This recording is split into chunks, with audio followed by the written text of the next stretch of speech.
नमस्कार दोस्तों, good morning. Welcome back to my YouTube channel. दोस्तों, आप सभी लोगों का हम अपने इस यूट्यूब चैनल योगेंद्र जमुना में बहुत बहुत स्वागत करते हैं। दोस्तों, आज की इस वीडियो में हम आप लोगों के लिए लेकर उपस्थित हुए हैं सामाजिक विज्ञान कक्षा 10 का भूगोल का दूसरा अध्याय दोस्तों, वन एवं वन्यजीव संसाधन। ठीक है, जो आपकी वार्षिक परीक्षा 2024 के हिसाब से काफ़ी इम्पोर्टेंट होने वाला है दोस्तों। और यह चीज़ हम माध्यमिक शिक्षा मंडल मध्य प्रदेश भोपाल के द्वारा आयोजित ठीक है परीक्षा हेतु जो ब्लूप्रिंट तैयार किया गया है दोस्तों, उसके आधार पर आज हम आपको बताने वाले हैं आपके जो है तो इस चैप्टर से दोस्तों, वन एवं वन्यजीव संसाधन जो आपके भूगोल का दूसरा चैप्टर है, इस चैप्टर से दोस्तों 4 अंक के प्रश्न आपके एग्जाम में पूछे जाएंगे दोस्तों। अगर आप इस वीडियो को अच्छी तरीके से पूरी वीडियो देखेंगे बिना स्किप किए हुए तो आपको इससे 4 नंबर मिलने वाले हैं दोस्तों। ठीक है, आपके बोर्ड एग्जाम में 4 नंबर मिलने वाले हैं दोस्तों। इसमें हम अति महत्वपूर्ण प्रश्नों के बारे में आपको बताएंगे दोस्तों। VVI क्वेश्चन, IMP क्वेश्चन आपको बताने वाले हैं दोस्तों। ठीक है, सॉल्यूशन के साथ बताएंगे दोस्तों। तो प्लीज़ वीडियो को शुरू से लेकर अंत तक देखिएगा और अगर वीडियो पसंद आए तो वीडियो को लाइक और दोस्तों में शेयर भी ज़रूर करिएगा तथा कमेंट बॉक्स में एक प्यारा सा कमेंट भी अवश्य करिएगा ताकि हमें पता चले कि आपको हमारी यह वीडियो कैसे लगी। तो दोस्तों, चलिए वीडियो की शुरुआत करते हैं। और हमारा पहला प्रश्न है दोस्तों कि सही विकल्प का चयन कर लिखिए। ठीक है, हमें सही विकल्प सबसे पहले सॉल्व करने हैं दोस्तों। ठीक है, इसमें हमारा पहला क्वेश्चन है दोस्तों कि वह उत्पादक जिन पर सभी दूसरे जीव निर्भर रहते हैं। ठीक है, तो वो कौन से हैं? प्राथमिक हैं, द्वितीयक हैं, तृतीयक हैं या इनमें से कोई नहीं? कौन से हैं दोस्तों? ठीक है दोस्तों, इसका सही आंसर हो जाएगा दोस्तों 12 नंबर ऑप्शन। ठीक है, प्राथमिक उत्पादक। ठीक है, जिस पर सभी जो है तो जो जीव हैं वो निर्भर रहते हैं। ठीक है, और प्राथमिक उत्पादक में आ जाएगा तुम्हारा जो है तो पशुपालन हो जाएगा। पशुपालन हो गया, कृषि हो गया। ठीक है, पशुपालन, कृषि। ठीक है, मुर्गी पालन। ठीक है, और जो है तो मधुमक्खी पालन, ये सब जो है तो प्राथमिक उत्पाद में आते हैं दोस्तों। ठीक है, जिस पर जो है तो दूसरे सभी जीव निर्भर होते हैं। ठीक है, तो इसका जो है तो 12 नंबर ऑप्शन सही है दोस्तों। ठीक है, अगला हमारा है कि वन्य जीवों के आवास संरक्षण हेतु पहला कानून बनाया गया था। ठीक है, तो दोस्तों पहला कानून जो बनाया गया था वो कब बनाया गया था? इसमें ऑप्शन है कि प्रोजेक्ट टाइगर 1973, वन्य जीवन संरक्षण अधिनियम 1972, संयुक्त वन प्रबंध अधिनियम 1988, वन्य जीव अधिनियम 1986। ठीक है, तो कब बनाया गया था दोस्तों? तो इसका सही जवाब हो जाएगा दोस्तों 12 नंबर ऑप्शन। ठीक है, वन्य जीव संरक्षण अधिनियम 1972 में बनाया गया था, जो कि वन्य जीवों के आवास संरक्षण हेतु पहला कानून था दोस्तों। ठीक है, जिसमें विभिन्न तरह के जीवों को और उनकी प्रजातियों को जो है तो सुरक्षा प्रदान की गई थी। ठीक है, अगला हमारा क्वेश्चन है दोस्तों, क्वेश्चन नंबर जो 3 है इसका सही विकल्प का, वो है कि नर्मदा सागर परियोजना से किस राज्य का वन क्षेत्र प्रभावित होता है? ठीक है, नर्मदा सागर एक योजना है दोस्तों। ठीक है, एक परियोजना है जिससे जो है तो कौन से राज्य के वन क्षेत्र प्रभावित हुए हैं? इसमें ऑप्शन है हमारा मध्य प्रदेश, उत्तर प्रदेश, छत्तीसगढ़ और महाराष्ट्र। ठीक है, तो इसका कौन सा ऑप्शन सही हो जाएगा दोस्तों? तो इसका जो है तो आ नंबर ऑप्शन सही हो जाएगा दोस्तों, मध्य प्रदेश। ठीक है, जो ये नर्मदा सागर परियोजना है दोस्तों, इससे जो मध्य प्रदेश राज्य है भारत में, उसका वन क्षेत्र बहुत ज़्यादा प्रभावित हुआ है दोस्तों। ठीक है, अगला क्वेश्चन देखते हैं दोस्तों। हमारा अगला क्वेश्चन है कि शांत घाटी का संबंध किस राज्य से है? ठीक है, शांत घाटी का संबंध जो है तो किस राज्य से है दोस्तों? तो इसमें ऑप्शन है तमिलनाडु, केरल, कर्नाटक और उड़ीसा। ठीक है, तो इसमें कौन सा ऑप्शन सही होगा दोस्तों? तो 12 नंबर ऑप्शन यानी कि केरल। ठीक है, शांत घाटी का संबंध जो है तो केरल से है। ठीक है, अगला है सरिस्का बांध रिजर्व परियोजना किस राज्य में स्थित है? सरिस्का बांध रिजर्व परियोजना किस राज्य में स्थित है? ठीक है, तो हमारे ऑप्शन है राजस्थान, केरल, कर्नाटक और उड़ीसा। ठीक है, तो कहाँ पे स्थित है ये सरिस्का बाघ रिजर्व परियोजना? तो राजस्थान में है। ठीक है, ये राजस्थान में है दोस्तों, इसको अच्छे से पढ़ लीजिएगा, है ना। हमारा अगला क्वेश्चन है कि निम्नलिखित में से किस राज्य में संयुक्त वन प्रबंध का पहला प्रस्ताव पारित किया गया था। ठीक है, इसमें हमारे ऑप्शन है राजस्थान, पंजाब, उड़ीसा और कर्नाटक। ठीक है, तो हमारा कौन सा ऑप्शन इसका सही हो जाएगा? इसका ऑप्शन हमारा 7 नंबर सही हो जाएगा दोस्तों, यानी कि उड़ीसा। ठीक है, अब हम अगर 7वें नंबर की क्वेश्चन की बात करें तो पूर्वोत्तर तथा मध्य भारत में वनों की कटाई का प्रमुख कारण है। वन काटे जा रहे हैं तो उसका प्रमुख कारण क्या है कि वन को काटा जा रहा है। ठीक है, क्या है उसके प्रमुख कारण? तो हमारे 4 ऑप्शन है। ईंधन है, स्थानांतरित के लिए, आवास के लिए, उद्योग के लिए। ठीक है, स्थानांतरित के लिए मतलब वो झूमी कृषि के लिए। ठीक है, झूमी कृषि जो है तो एक स्थान को छोड़कर दूसरे मतलब जो है तो भूमि के एक टुकड़े को छोड़कर दूसरे टुकड़े को, फिर दूसरे को छोड़कर तीसरे टुकड़े पर, इस प्रकार से जो है तो घूम घूम कर कृषि की जाती है। ठीक है, वह होती है स्थानांतरित कृषि। ठीक है, तो इसका कौन सा ऑप्शन सही हो जाएगा दोस्तों? तो इसका जो है तो 100 नंबर ऑप्शन सही हो जाएगा, यानी कि आवास के लिए। ठीक है, जो पूर्वोत्तर तथा मध्य भारत में वन काटे जाते हैं उसका सिर्फ और सिर्फ कारण है आवास। और वैसे भी आवास कारण बनेगा ही, क्योंकि जनसंख्या जितनी तेजी से जिसका दर बढ़ रही है तो कहीं ना कहीं पेड़ों को काट कर वहाँ आवास स्थल बनाए ही जाएंगे। ठीक है, और कृषि के लिए भी पेड़ों को काटा जाएगा। ठीक है, अगला है कि निम्नलिखित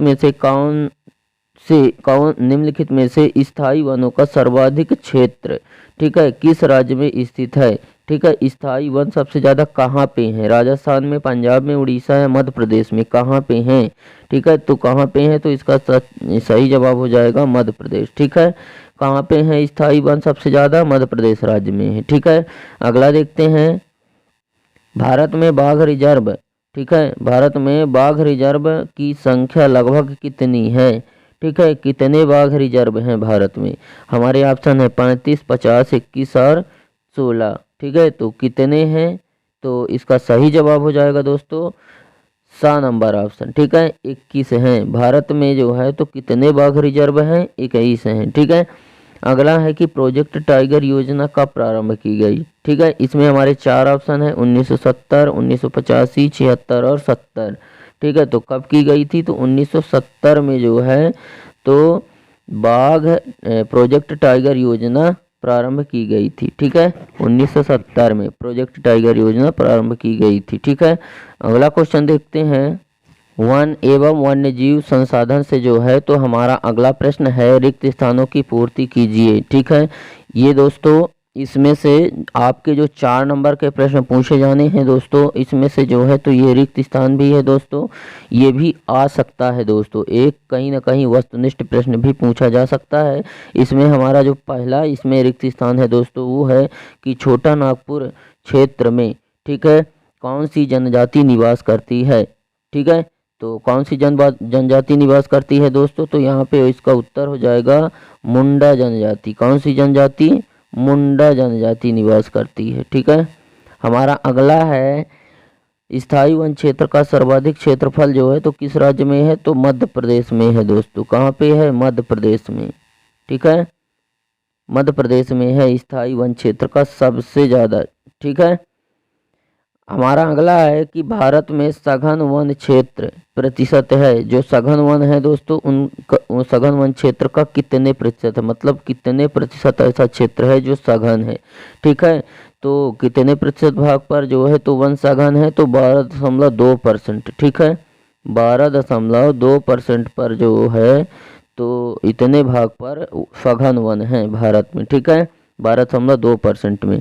अगला है कि सुंदरवन राष्ट्रीय उद्यान, ठीक है, सुंदरवन राष्ट्रीय उद्यान कहाँ पे है? तो ये कहाँ पे है? पश्चिम बंगाल में है सुंदरवन राष्ट्रीय उद्यान। कहाँ पे है? पश्चिम बंगाल में। ठीक है, अगला क्वेश्चन देखते हैं दोस्तों। हमारा इस चैप्टर से अगला वस्तुनिष्ठ प्रश्न जो 3 नंबर है वो दोस्तों इस प्रकार से है कि बीज बचाओ आंदोलन, इसका संबंध किससे है दोस्तों? तो इसका संबंध जो है तो नवोदयन से है। ठीक है, नवोदयन से है। ठीक है, अगला है हमारा चिपको आंदोलन का संबंध जो है तो किससे है? तो इसका जो है तो वनों की कटाई से रोकथाम, ठीक है, वनों की जो कटाई हो रही है उसकी रोकथाम से रिलेटेड है चिपको आंदोलन। ठीक है, अगला है कि संयुक्त वन प्रबंध, ठीक है, संयुक्त वन प्रबंध जो है तो हो जाएगा कब बनाया गया था ये, तो संयुक्त वन प्रबंध कब किया गया था, 1988 में किया गया था। ठीक है। सर्वाधिक वन क्षेत्र जो है तो कहाँ पे है, तो सबसे ज़्यादा वन क्षेत्र मध्य प्रदेश में है। कहाँ पे है, मध्य प्रदेश में है। और भारतीय वन्यजीव अधिनियम 1972 में बनाया गया था। ठीक है। अब अगला देखते हैं दोस्तों, हमारा अगला क्वेश्चन है कि सत्य असत्य लिखिए। ठीक है। प्रत्येक के एक अंक निर्धारित हैं दोस्तों। इसमें हमारा पहला क्वेश्चन है कि उड़ीसा राज्य ने संयुक्त वन प्रबंध का पहला प्रस्ताव पारित किया था। ठीक है। हाँ, सही बात है, ये पारित किया गया था। ठीक है। मतलब उड़ीसा राज्य ने संयुक्त वन प्रबंध का पहला प्रस्ताव पारित किया था। ठीक है। दोस्तों, हमारा दूसरा क्वेश्चन है सत्य असत्य का कि चिपको आंदोलन हिमालय प्रदेश में चलाया गया था। ठीक है। तो चिपको आंदोलन जो है वो हिमालयी प्रदेश में चलाया गया है, यह बात सत्य है दोस्तों। ठीक है, यह सही है। ठीक है। अगला है कि सरिस्का बाघ रिजर्व बाघ मध्य प्रदेश में है। सरिस्का बाघ रिजर्व मध्य प्रदेश राज्य में स्थित है। तो ये मध्य प्रदेश में नहीं है दोस्तों, ये राजस्थान में है। ठीक है, ये गलत हो जाएगा। अगला है कि देश के कुल भौगोलिक क्षेत्र 2456% वन आवरण के अंतर्गत आता है। हाँ, ये आता है। ठीक है, सही है। अगला देखते हैं। अगला है दोस्तों कि भारत और नेपाल देश को, ठीक है, भारत और नेपाल देश को बाघों का आवास स्थल माना जाता है। ठीक है, बाघ, ठीक है, भाग नहीं है, यहाँ पे थोड़ा मिस्टेक हुआ था, है ना, बाघों है यहाँ पे। ठीक है, बाघों का आवास स्थल माना जाता है। ठीक है, तो ये सही है। ठीक है, भारत और नेपाल को बाघों का आवास स्थल माना जाता है, लेकिन भारत और जो नेपाल है यहाँ पे सबसे ज़्यादा बाघों को जो है तो आवास दिया गया है। ठीक है, अगला देखते हैं। भारतीय वन्य जीवन अधिनियम 1972 में लागू किया गया, यह भी सही है। ठीक है, आरक्षित वनों को सर्वाधिक मूल्यवान माना जाता है। ठीक है, आरक्षित वन जो है वो सबसे ज़्यादा मूल्यवान है, यह भी सही है। ठीक है, आरक्षित वन क्या होते हैं दोस्तों, यह गवर्नमेंट सरकार के अधिकार में होते हैं। ठीक है, जो है तो जो आरक्षित वन होते हैं वह सरकार के अधिकार में होते हैं, उस पर किसी भी व्यक्तियों को आना जाना मना रहता है। ठीक है, और उसका कोई भी पेड़ पौधे का उपयोग जो है तो आम व्यक्ति नहीं कर सकता। ठीक है, उसके बाद हमारा अगला क्वेश्चन है दोस्तों, वस्तुनिष्ठ का एक शब्द या वाक्य में उत्तर लिखिए। ठीक है, हमारा पहला क्वेश्चन है दोस्तों, टिहरी में किसानों द्वारा कौन सा आंदोलन चलाया गया था। ठीक है, तो टिहरी में कौन सा आंदोलन चलाया गया था दोस्तों, तो टिहरी बांध विरोधी आंदोलन चलाया गया था। कौन सा, टिहरी बांध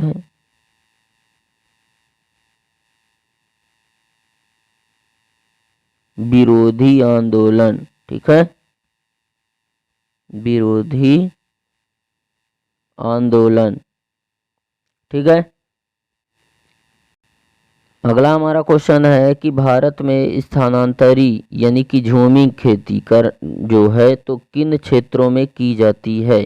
ठीक है, तो किन क्षेत्रों में की जाती है दोस्तों, तो दोस्तों भारत में जो स्थानांतरित कृषि या झूमिंग कृषि जो है दोस्तों वो कहाँ पे की जाती है, तो वो जो है तो मध्य प्रदेश एवं आंध्र प्रदेश में की जाती है। ठीक है, कहाँ कहाँ पे, मध्य प्रदेश में की जाती है और आंध्र प्रदेश में की जाती है। ठीक है, आंध्र प्रदेश में। ठीक है, अगला है हमारा कि जैव संसाधनों का विनाश किसके विनाश से जुड़ा है। जो जैव संसाधनों का विनाश हो रहा है दोस्तों वो किसके विनाश से जुड़ा हुआ है। ठीक है, तो पृथ्वी के विनाश से। किसके विनाश से जुड़ा है, वह जो है तो पृथ्वी के विनाश से जुड़ा हुआ है। इसलिए क्योंकि पृथ्वी का विनाश हो रहा है तो वहाँ पे निवास कर रहे विभिन्न प्रकार के जो जीव जंतु हैं वह भी कहीं ना कहीं प्रभावित हो रहे हैं।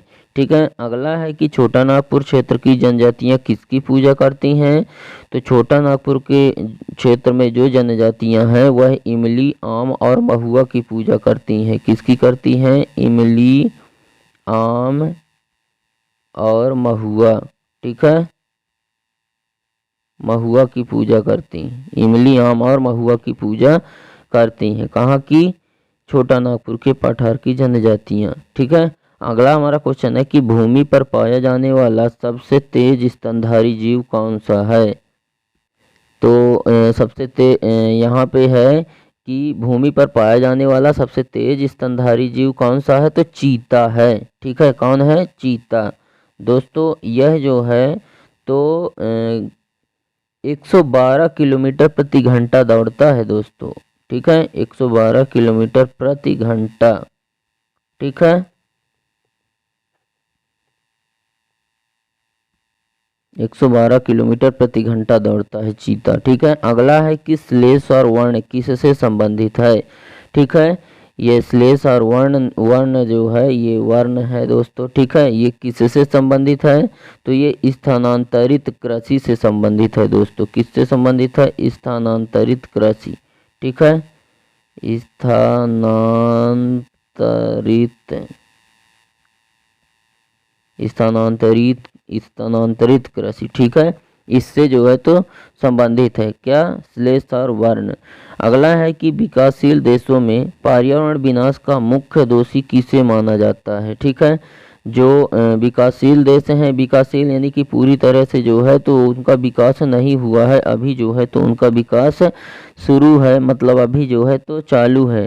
कहने का मतलब है पूरी तरह से उसका विकास नहीं है।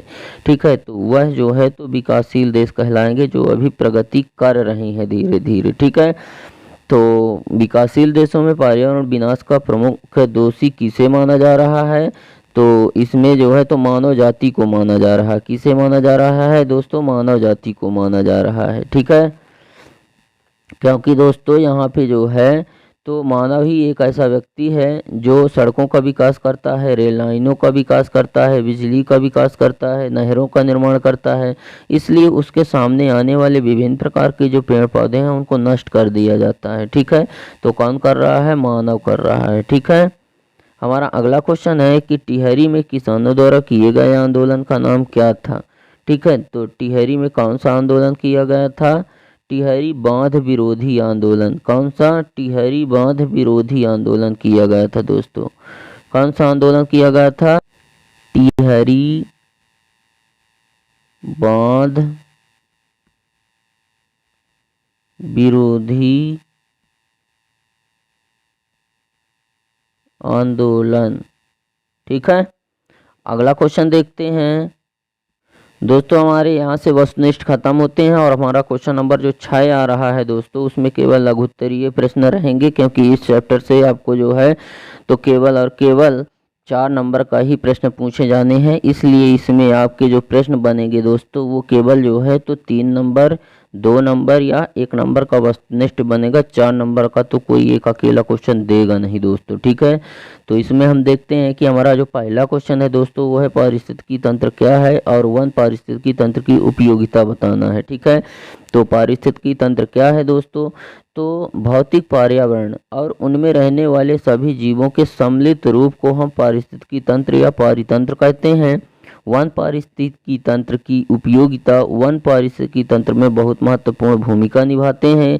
ठीक है, क्योंकि यह प्राथमिक उत्पाद है जिन पर सभी दूसरे जीव निर्भर रहते हैं। ठीक है, वन पारिस्थितिकी तंत्र देश के मूल्यवान पदार्थ, खनिजों और अन्य संसाधनों के जो है तो संचित भंडार हैं, जो तेजी से विकसित होती औद्योगिक शहरी अर्थव्यवस्था की मांग की पूर्ति के लिए बहुत महत्वपूर्ण है दोस्तों। ठीक है, उसके बाद हमारा जो है तो इसमें हम देख लेते हैं कि जैसे ये पारिस्थितिकी तंत्र था दोस्तों, तो यह जो है तो पारिस्थितिकी तंत्र का मतलब यह भी होता है दोस्तों कि जैसे मान लेते हैं कि विभिन्न प्रकार के जो जीव जंतु हैं, जो पशु पक्षी हैं, पेड़ पौधे हैं, वो एक दूसरे से किस प्रकार अपनी जो है तो पारस्परिक क्रिया करते हैं दोस्तों। ठीक है, जैसे मान लेते हैं कि अगर पृथ्वी पर घास ना होती तो खरगोश और जो है तो चूहा ना होता, अगर खरगोश और चूहा ना होता तो शेर और सर्प भी ना होता, क्योंकि शेर और सर्प तो जो है तो मांस खाता है। ठीक है, इसलिए जो है तो चूहा और खरगोश का अगर होना जरूरी है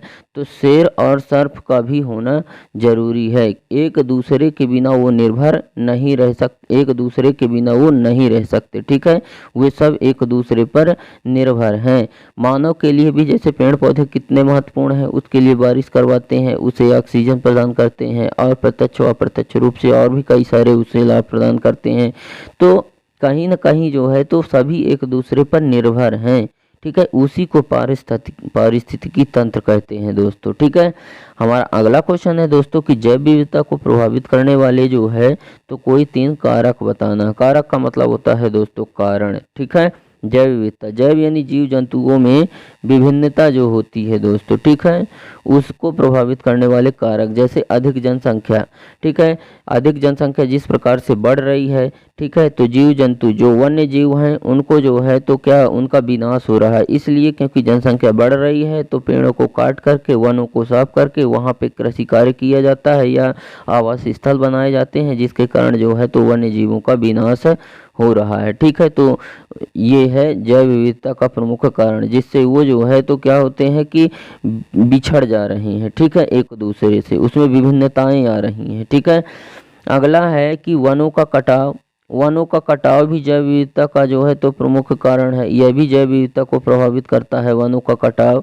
ठीक है, जीवों में जो आज विभिन्नता आ रही है, आज आपको जो है तो शेर, चीता है ना, और जो मोर वगैरह है, ये आपको जो है तो वनों या जंगलों से बाहर भी देखने को मिल जाते हैं। इसका सिर्फ और सिर्फ एक कारण है कि वनों के कटाव। अब जो जंगली जीव हैं वो अब कहाँ पे रहें, क्योंकि वन तो काट दिए गए हैं, है ना, तो कहीं ना कहीं जैव विविधता को जो है तो वनों का कटाव भी प्रभावित करता है।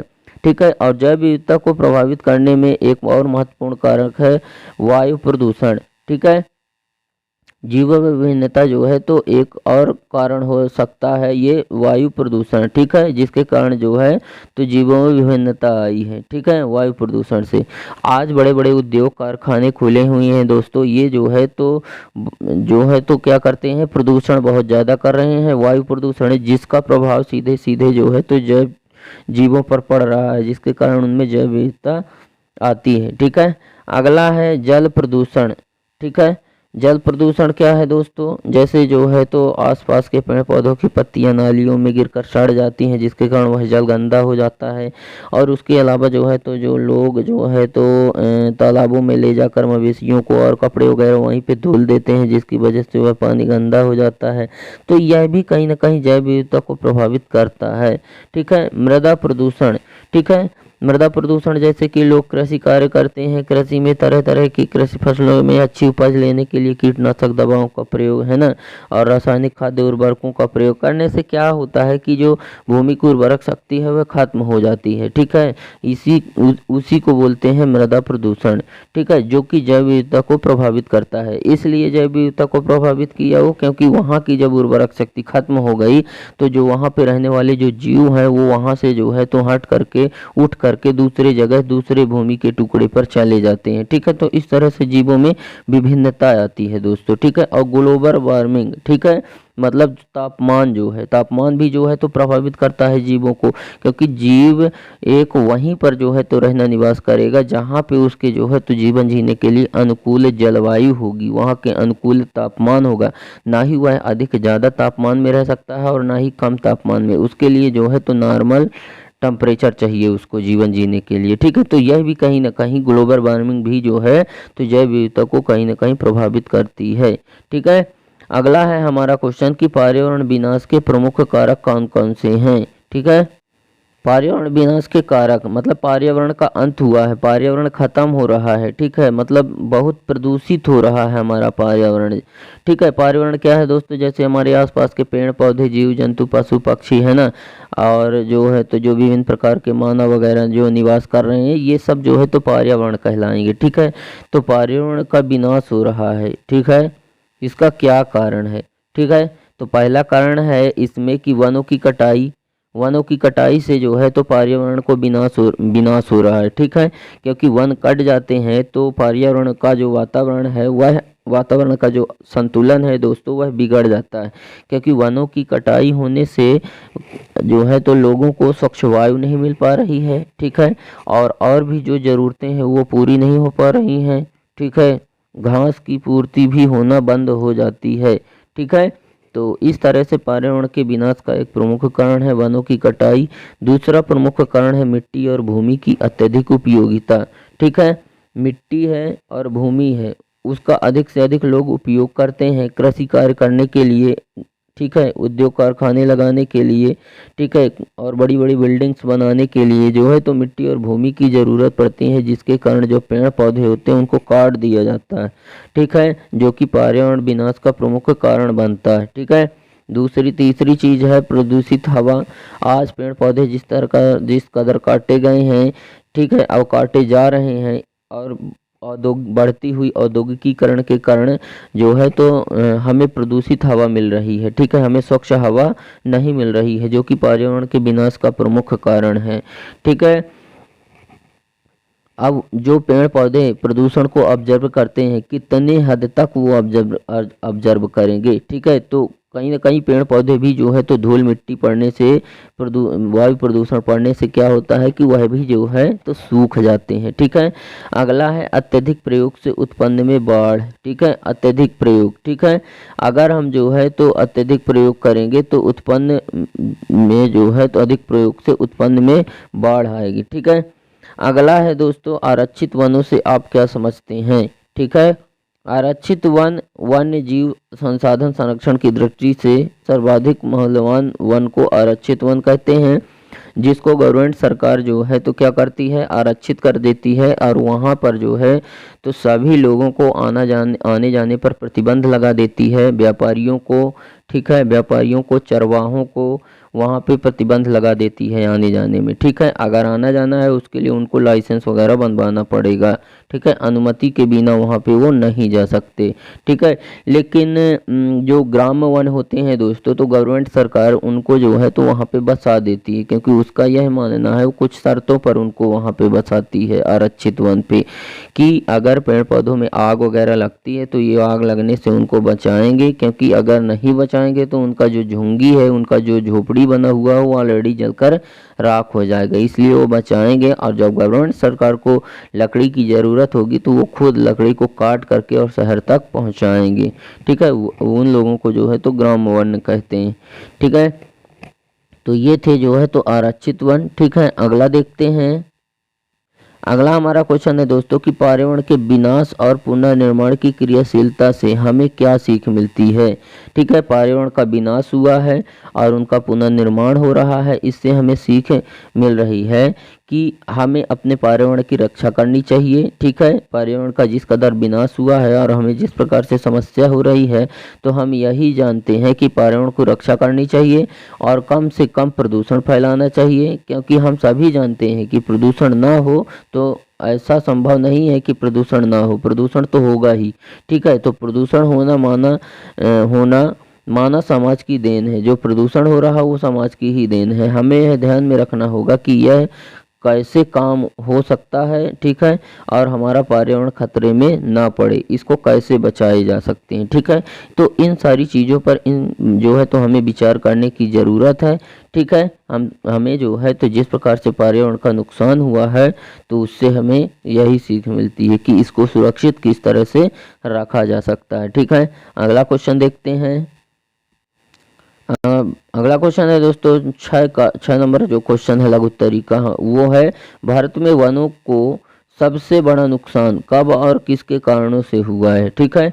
तो सबसे बड़ा नुकसान तो वैसे अगर हम बात करें तो रेलवे लाइनों के विकास से, कृषि से और जो है तो आवास वगैरह आदि की जो व्यवस्थाएं हुई हैं दोस्तों, उससे जो है तो सबसे बड़ा नुकसान हुआ है भारत में वनों को, क्योंकि और जो है तो सड़कों के बिछाने से, मतलब सड़क बनाने में, नहर बनाने में, मतलब जितनी भी जो है तो बहुउद्देशीय परियोजनाएं हैं दोस्तों, उनके कारण सबसे ज़्यादा भारत में वनों का विनाश हुआ है, ठीक है। क्योंकि जब उनका निर्माण हो रहा होता है, उसके सामने जो भी कुछ पेड़ पौधे या वन आते हैं उनको काट दिया जाता है, ठीक है।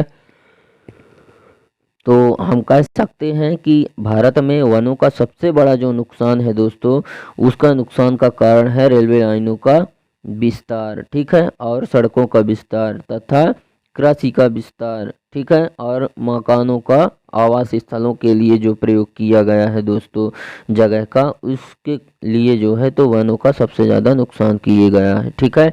अगला है दोस्तों अगला हमारा क्वेश्चन है कि स्थानांतरित कृषि से क्या तात्पर्य है। दोस्तों, यह एक कृषि का ऐसा प्रकार है जिसमें कोई भूमि का एक टुकड़ा कुछ समय तक फसल लेने के लिए चुना जाता है और उपजाऊपन कम होने के बाद उसका परित्याग कर दूसरे टुकड़े को जो है तो चुन लिया जाता है। परित्याग कर मतलब छोड़ करके उसको, ठीक है, और दूसरा जो टुकड़ा है उसको चुन लिया जाता है, जिसे झूमिंग कृषि या स्थानांतरीय कृषि भी कहते हैं। दोस्तों, इसमें क्या होता है कि जो कृषक होता है ना, वह भूमि का एक तो पहले टुकड़ा चुनता है, ठीक है, और उस पर वो कृषि करेगा, फसलें उगाएगा, और एक फसल की उपज लेने के बाद दोबारा उस खेत पर जो है तो फसलें नहीं उगाएगा, क्योंकि उसका मानना है कि अब उस खेत की जो उर्वरक शक्ति है दोस्तों वो खत्म हो चुकी है, ठीक है। इसीलिए वह उस क्षेत्र को छोड़ करके और दूसरा जो भूमि का टुकड़ा है उसको चुनता है और फिर वहाँ पे जो है तो कृषि कार्य करता है, और उसके बाद फिर तीसरा, फिर चौथा, इसी तरीके से चुनता हुआ जाता है। लेकिन एक चीज़ है दोस्तों, इसमें जिस भूमि को चुनता है वहाँ पे पेड़ पौधों जो होते हैं उनको चुनता है, और फिर उन पेड़ पौधों को जो है तो काट करके वहाँ पे आग लगा करके और उसी राख में जो है तो वह कृषि कार्य करता है, क्योंकि उसका मानना है कि यह राख जो है ना, यह जो है तो उर्वरक का काम करेगी और अच्छी फसल होगी, ठीक है।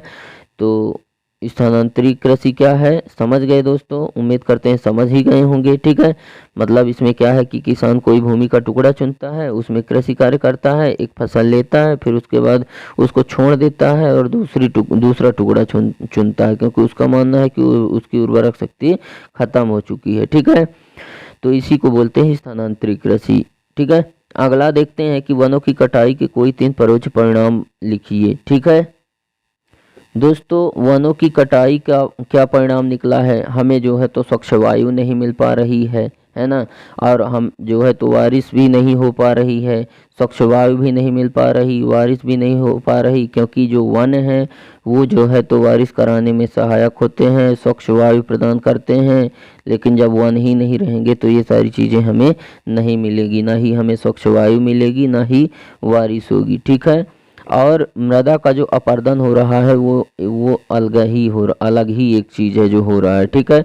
अत्यधिक पशुचारण से जो मृदा का अपरदन हुआ है, या कि अत्यधिक गहरी जुताई से मृदा का अपरदन हुआ है, या भारी भीषण तूफान आने से मृदा का अपरदन हुआ है, ठीक है। तो वनों की कटाई का एक यही प्रमुख कारण है कि जो है तो मृदा अपरदन क्या होता है दोस्तों? मृदा यानी मिट्टी का कट करके एक स्थान से दूसरे स्थान तक बह जाना ही मृदा अपरदन है। इसमें वृद्धि होती है पेड़ को काटने से, इसलिए दोस्तों, क्योंकि जो पेड़ होते हैं वो पेड़ की जो जड़ें होती हैं वो मिट्टी को जो है तो एकदम पूरी तरह से जकड़े रहते हैं। लेकिन जब पेड़ हम काट देंगे, पेड़ सूख जाएगा तो उसकी जड़ें भी सूख जाएंगी, और जड़ें जब सूखेंगी तो वो जो मिट्टी को जकड़े हुए हैं आज वो छोड़ देंगी मिट्टी को जड़ें, ठीक है, जिसके कारण जो है तो वह मिट्टी क्या होगी, उसका अपरदन हो जाएगा, ठीक है।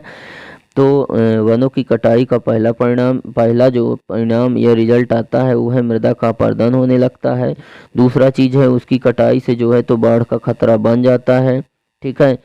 और तीसरा चीज़ है कि प्राणियों का जीवन भी जो है तो वह खतरे में पड़ा रहता है, और वनों से प्राप्त होने वाली जो विभिन्न प्रकार के उत्पादक हैं उनमें भी कमी आ जाती है, और वर्षा में कमी जो है तो आती है, ठीक है। वर्षा में कमी का प्रमुख कारण है वनों की कटाई, ठीक है, और स्वच्छ ऑक्सीजन भी नहीं मिल पा रही है दोस्तों, ठीक है। तो इस तरह से वनों की कटाई के यही प्रमुख परिणाम थे। अगला क्वेश्चन देखते हैं दोस्तों। हमारा क्वेश्चन नंबर 9 है जो दोस्तों वो यह है कि जैव संसाधनों के विनाश द्वारा सभ्यता और संस्कृति का पतन हो रहा है, इस कथन की व्याख्या कीजिए। सही बात है, ठीक है, क्योंकि जो जैव संसाधन है दोस्तों, ठीक है, जैसे पेड़ पौधे हो गए, वन हो गए, है ना, ये जैव संसाधन है। यहाँ तक कि जो कहा जाए तो जो तालाब हैं, ठीक है, और जो जो है तो नाले हैं, इनका विनाश हो रहा है दोस्तों। इससे जो है तो हमारी सभ्यता और जो संस्कृति है उसका भी कहीं ना कहीं पतन हो रहा है दोस्तों, क्योंकि भारत हमारा एक सांस्कृतिक विविधताओं वाला जो है तो देश है दोस्तों। यहाँ पर जैव संसाधनों का विनाश सांस्कृतिक विविधताओं को प्रभावित करता है, क्योंकि भारत में अनेक मूल जातियाँ, ठीक है, वनों पर आधारित समुदाय निर्धन हो चुके हैं, क्योंकि यह समुदाय भोजन, औषधि, कृषि, संस्कृति आदि के लिए वन्य जीवों पर निर्भर है, ठीक है। और जब वन्य जीव ही नहीं रहेंगे तो उनकी यह ज़रूरतें पूरी नहीं होंगी, ठीक है। जैसे औषधि, पेड़ पौधों के जंगलों में ही उनको विभिन्न प्रकार की औषधि जड़ी बूटी वगैरह प्राप्त होती है। जब जो है तो पेड़ पौधे नहीं होंगे तो औषधि कहाँ से प्राप्त होगी, ठीक है। और यह कुछ समुदायों का जो नीच वर्ग के अनुसूचित जनजाति के जो लोग हैं उनके भोजन का भी प्रमुख काम करता है, ठीक है। अब जब वन नहीं रहेंगे तो उनका भोजन के लिए भी उनके लिए समस्या पैदा हो जाएगी, ठीक है। अगला क्वेश्चन देखते हैं। क्वेश्चन नंबर 10 है दोस्तों कि वन संरक्षण में संयुक्त वन प्रबंध कार्यक्रम की भूमिका स्पष्ट कीजिए, ठीक है। वन संरक्षण में संयुक्त वन प्रबंध की भूमिका स्पष्ट करना। दोस्तों संयुक्त वन प्रबंध देश के राज्यों में संयुक्त वन प्रबंध व्यवस्था को अपनाया गया है, ठीक है। संयुक्त वन प्रबंध देश के राज्यों में, ठीक है, संयुक्त वन प्रबंध व्यवस्था को अपनाया गया है। इसके अंतर्गत 70 लाख हेक्टेयर क्षेत्र को नष्ट हुए वन, ठीक है, नष्ट हुए वन के विकास हेतु 35,000 ग्रामीण वन सुरक्षा समितियों की स्थापना की गई है। वन और जो है तो वन अधिकारी नियुक्त किए गए हैं, ठीक है। अगला देखते हैं। 11 नंबर क्वेश्चन है कि सरकार के अधिकार क्षेत्र के आधार पर वनों का वर्गीकरण कीजिए। सरकार का अधिकार कहाँ कहाँ है उसके आधार पर वनों का वर्गीकरण, ठीक है। जैसे आरक्षित वन, ठीक है, वनों का वर्गीकरण निम्न प्रकार से है। पहला है आरक्षित वन, दूसरा है रक्षित वन और तीसरा है सुरक्षित वन, ठीक है। तो आरक्षित वन क्या है दोस्तों? वन और वन्य जीव संरक्षण की दृष्टि से सर्वाधिक मूल्यवान होते हैं आरक्षित वन, ठीक है। इसको भारत सरकार ने आरक्षित किया है और उनकी आज्ञा या अनुमति के बिना कोई भी व्यक्ति इस वन में प्रवेश नहीं कर सकता है और न ही इस वन की किसी भी चीज़ को उपयोग कर सकता है। इस प्रकार के वन को आपको भारत के मध्य प्रदेश, जम्मू कश्मीर और आंध्र प्रदेश, उत्तराखंड, केरल और तमिलनाडु, पश्चिमी बंगाल और महाराष्ट्र में देखने को आपको मिलेंगे, ठीक है।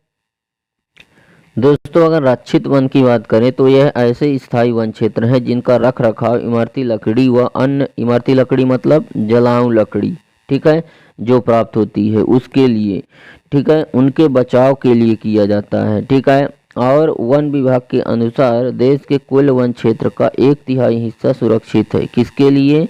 रक्षित वन के लिए। रक्षित वन के लिए कितना जो है तो क्षेत्र सुरक्षित है, मतलब जो है तो रक्षित है तो 1/3 कितना?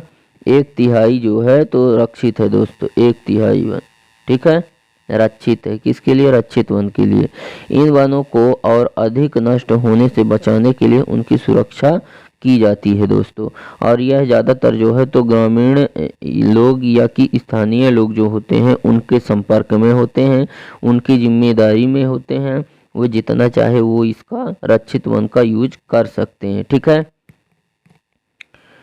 और अवर्गीकृत वन क्या होते हैं दोस्तों? सभी प्रकार के वन और बंजर भूमि जो सरकार, व्यक्तियों और समुदायों के अधिकार में होते हैं अवर्गीकृत वन कहे जाते हैं, ठीक है। जो व्यक्तियों और सरकार के अधिकार दोनों को अधिकार होता है इसमें अवर्गीकृत वन में, ठीक है।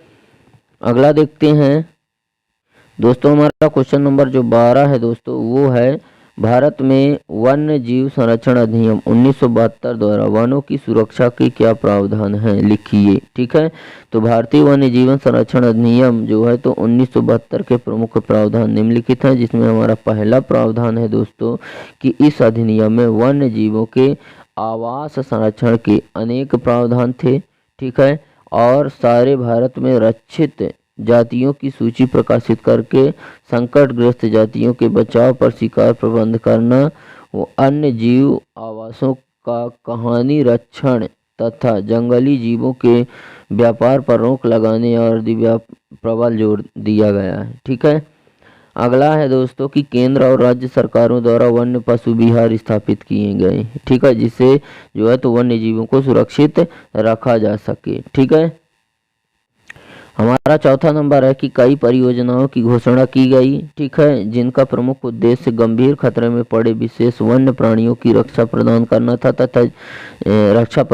था जैसे गेंडा, बाघ, कश्मीरी हिरण, मगरमच्छ, एशियाई शेर, इनको सुरक्षा प्रदान करना था इस अधिनियम के द्वारा, ठीक है। 1972 भारतीय वन्य जीवन अधिनियम के द्वारा, ठीक है। हमारा 5वां नंबर जो है दोस्तों वह है कि इस अधिनियम के अंदर कुछ समय पहले भारतीय हाथी, काला हिरण, चिकारा, भारतीय घोड़ा, हिम तेंदुआ आदि के शिकार और व्यापार पर पूर्ण रूप से प्रतिबंध लगाकर रक्षण दिया गया है। दोस्तों ये हिम तेंदुआ क्या है? हिम तेंदुआ दोस्तों जहाँ पे बहुत ठंड पड़ती है, बर्फबारी होती है, उन वाले जंगलों में ये जीव पाया जाता है दोस्तों, हिम तेंदुआ। ठीक है, आगे देखते हैं दोस्तों। हमारा अगला क्वेश्चन है, क्वेश्चन नंबर जो 13 है वो है कि भारत में वन्य संरक्षण के कोई 3 उपाय लिखिए। वन संरक्षण के, ठीक है, वन संरक्षण के उपाय। पहला उपाय है वनों को जो है तो वन संरक्षण मतलब वनों को किस प्रकार से सुरक्षित किया जा सकता है उसके उपाय। ठीक है, तो हमारा पहला उपाय है कि वनों के क्षेत्रफल को बढ़ाना है। ठीक है, वन का जो क्षेत्रफल आज घट रहा है बढ़ती हुई जनसंख्या के कारण और औद्योगिकीकरण के कारण, तो वनों का जो क्षेत्रफल है उसको बढ़ाना है। ठीक है, आपको ज़रूरत है लकड़ी की, है ना, तो आप लकड़ी काटिए, आप पेड़ काटिए, लेकिन आप पेड़ लगाइए भी। ठीक है, ताकि वो 10 से 15 सालों में दोबारा से उपयोग में आ जाए। ठीक है, अगला है नए वालों को लगाना। ठीक है, जो नए पेड़ पौधे जो हैं उसको लगाना। ठीक है, तीसरा है वनों को सुरक्षित रखना। ठीक है, चौथा है वनों के संबंध में अनुसंधान करना। अनुसंधान का मतलब होता है दोस्तों खोज करना। ठीक है, मतलब नए नए हाइब्रिड बीजों के बारे में, हाइब्रिड पेड़ पौधों के बारे में जो है तो खोज करना। ठीक है, अगला है दोस्तों कि 7 दिसंबर 1988 को नवीन वन नीति घोषित की गई जिसके मुख्य उद्देश्य निम्नलिखित थे। ठीक है, 7 दिसंबर 1988 की वन नीति की क्या घोषणा, क्या जो है तो नीतियाँ थी दोस्तों, क्या उद्देश्य थे उसकी, उस नीति के। ठीक है, 7 दिसंबर 1988 की वन नीति जो थी उसकी क्या उद्देश्य थे, तो पहला उद्देश्य था कि पर्यावरण में स्थिरता लाना है। ठीक है, मतलब जो पेड़ पौधे काटे जा रहे हैं फिर लगाए जा रहे हैं उसका जो संतुलन बिगड़ रहा है उसमें स्थिरता लाना है, स्थायीपन लाना है, कि जितने पेड़ निर्धारित हैं वो रहें, है ना, उसको काटा ना जाए। ठीक है, दूसरा चीज यह भी कहा गया कि जीव जंतुओं का वनस्पति जैसे प्राकृतिक दरबार की सुरक्षा करना। ठीक है, उसकी प्राकृतिक पेड़ पौधों की जो है तो सुरक्षा करना। अगला है लोगों की बुनियादी आवश्यकताओं को जो है तो पूरा करना। ठीक है, बुनियादी यानी कि जो है तो बहुत प्राचीन जो आवश्यकताएं हैं, है ना, उसको पूरा करना। ठीक है, अगला देखते हैं दोस्तों। वर्ष 1988 को, ठीक है, घोषित राष्ट्रीय वन नीति को क्रियाशील बनाने के लिए 1999 में एक 20 वर्षीय राष्ट्रीय वानिकी कार्यक्रम योजना लागू की गई। ठीक है, अगला हमारा क्वेश्चन नंबर 15 है दोस्तों कि भारत में वन विनाश के कोई 3 कारण लिखिए। ठीक है, वनों के विनाश का कारण क्या था, तो वनों का विनाश का प्रमुख कारण था दोस्तों विकास योजनाएं जो हैं। ठीक है, वन विकास योजनाएं लागू करना। ठीक है, जिससे वनों को सुरक्षित किया जा सके। ईंधन के लिए जो लकड़ी की कटाई की जाती है उस पर रोक लगाना। ठीक है, नहीं तो वन का विनाश होगा ही। ठीक है, अत्यधिक खनन से भी जो है तो क्या होता है, वन का विनाश होता है, क्योंकि खनिज प्राप्ति हेतु जो है तो उसको खन करके फेंक देते हैं और खनिज प्राप्त कर लेते हैं, तो वहाँ का पेड़ पौधे का नुकसान होता है। ठीक है, नहर का निर्माण होता है, उसके कारण जो है तो पेड़ पौधे नष्ट हो जाते हैं। सड़कों के निर्माण में पेड़ पौधों का नष्ट होते हैं। ठीक है, और इसी में जो है तो हम आगे देखेंगे कि सड़कों के निर्माण में जनसंख्या वृद्धि से, जनसंख्या बढ़ रही है तो उनके जो है तो निवासी स्थल के लिए जगह चाहिए होती है, इसलिए वो क्या करते हैं कि पेड़ पौधों को काट कर वनों को साफ करके वहाँ पे आवास स्थल बनाए जा रहे हैं। और औद्योगिकीकरण, यह भी जो है तो पेड़ पौधों के नुकसान का प्रमुख कारण है। ठीक है, औद्योगिकीकरण भी जो है तो पेड़ पौधों को भारी नुकसान पहुंचाता है।